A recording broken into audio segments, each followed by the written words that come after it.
அவர்கள் எங்களுடைய வழக்குகளை கேளுங்கள், இல்லை என்றால் எங்களை விடுதலை செய்யுங்கள் என்று அவர்கள் கேட்கின்றார்கள். அவர்களுடைய கோரிக்கை நியாயமானது என்று எனக்கு படுகின்றது. அவர்கள் சம்பந்தமாக யாராவது பேச தலைப்பட்டால் அவர்களையும் எக்ஸ்ட்ரீமிஸ்ட் என்று, அதாவது தீவிரவாதிகள் என்று இப்பொழுது கூறுகின்றார்கள். இவர்கள் ஒவ்வொருவருடைய வழக்குகளும் தனித்தனியாக நாங்கள் பார்த்து பிரித்து பகுத்து பார்த்து யார் யார் எப்பேற்பட்ட வழக்குகளிலே ஈடுபட்டார்கள் என்று சந்தேகப்படுகின்றார்கள் அல்லது அவர்கள் ஈடுபட்டார்கள் என்று அவர்களுக்கு எதிராக வழக்குகள் பதியப்பட்டிருக்கின்றன என்பது போன்ற சகல விவரங்களும் நாங்கள் எடுத்துக்கொள்ள வேண்டும். அவ்வாறு எடுத்ததன் பிற்பாடு சிலருடைய வழக்குகள் தனிய குற்ற ஒப்புதல் வாக்குமூலத்தின் மட்டும்தான் தங்கியிருக்கின்றது என்று சொன்னால் அவர்களுக்கு பிணை அளிக்கலாம். குற்ற ஒப்புதல் வாக்குமூலத்தை மட்டும் வைத்துக்கொண்டு எங்களுடைய பயங்கரவாத தடை சட்டத்தின் கீழ் பலரையும் நாங்கள் சிறைக்கு அனுப்பியிருந்தாலும் கூட சட்டம் அதை ஏற்றுக்கொள்ளுகின்றதில்லை. பெரிய சட்டத்தரணிகள் எல்லோரும் உள்நாட்டு வெளிநாட்டு சட்டத்தரணிகள் அதற்கு எதிராக குரல் கொடுத்து வருகின்றார்கள். இது ஒரு பிழையான விடயம் என்று. ஆகவே அவர்களுக்கு பிணை அளிக்க முடியும். சரி, நாங்கள் குற்ற ஒப்புதல் வாக்குமூலம் மட்டுமல்லாமல் வேறு சாட்சியங்களும் இருக்கின்றது என்று கண்டால் அவர்களுடைய வழக்கை விரைவிலே முடிக்கிற நாங்கள் நடவடிக்கைகள் எடுக்க வேண்டும்.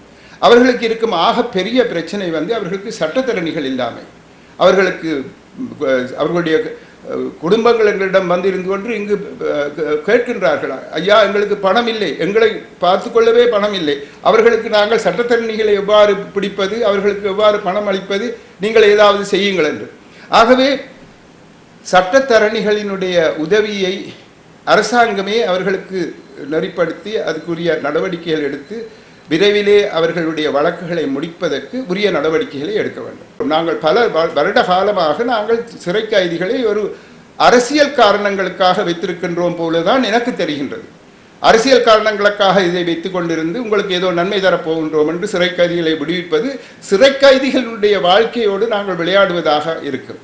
அரசியல் காரணங்களை வெளியே வைத்துவிட்டு நாங்கள் சிறை கைதிகளை மனிதாபிமான முறையிலே நாங்கள் பார்க்க வேண்டும், அணுக வேண்டும். இதைத்தான் நாங்கள் மனதிலே வைத்திருந்தால் இப்பேற்பட்ட பிரச்சனைகளுக்கு நாங்கள் ஒரு முடிவை கொண்டு வரலாம். இது ஒரு போதாத நிலையிலே நாங்கள் என்ன செய்வதென்று அறியாத நிலையிலே தான் சிறை கைதிகள் சத்தியாகிரகத்தில் ஈடுபட்டிருக்கின்றார்கள். அவர்களை நாங்கள் குற்றம் கூற முடியாது என்றால் தாங்கள் படும் பாடு அவஸ்தை எல்லாம் அவர்களுக்குத்தான் தெரியும். நாங்கள் யாராவது அவர்களோடு போய் கண்டு கதைச்சு பேசுகின்றோமா? அவர்கள் எல்லோருமே குற்றம் செய்தவர்கள் என்று முன்னமேயே நாங்கள் கருத்தில் எடுத்து வைத்துக் கொண்டுதான் அவர்களோடு பேசுகின்றோம். சட்டம் கூறுகின்றது ஒருவரை குற்றவாளி என்று காணப்பட்டால் தான் அவரை குற்றவாளி என்று கூற வேண்டுமே ஒழிய குற்றம் சாட்டப்பட்டவர் என்பதற்காக அவரை நாங்கள் குற்றவாளி என்று ஏற்றுக்கொள்ளக்கூடாது என்று சட்டம் கூறுகின்றது. ஆகவே இப்பேற்பட்ட பலவிதமான பிரச்சனைகளுக்கு நடுவிலே தான் அவர்கள் தங்களுடைய இந்த சத்தியாகிரகத்தில் ஈடுபட்டிருக்கின்றார்கள். மேன்மை தங்கிய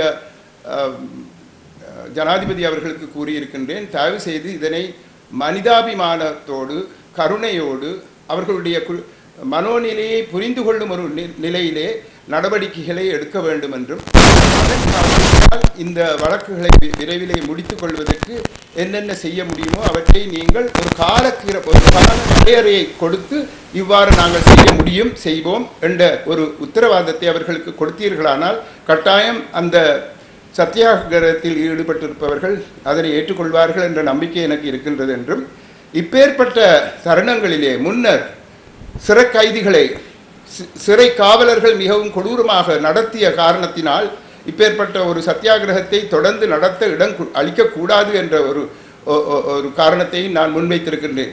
ஆகவே சிறை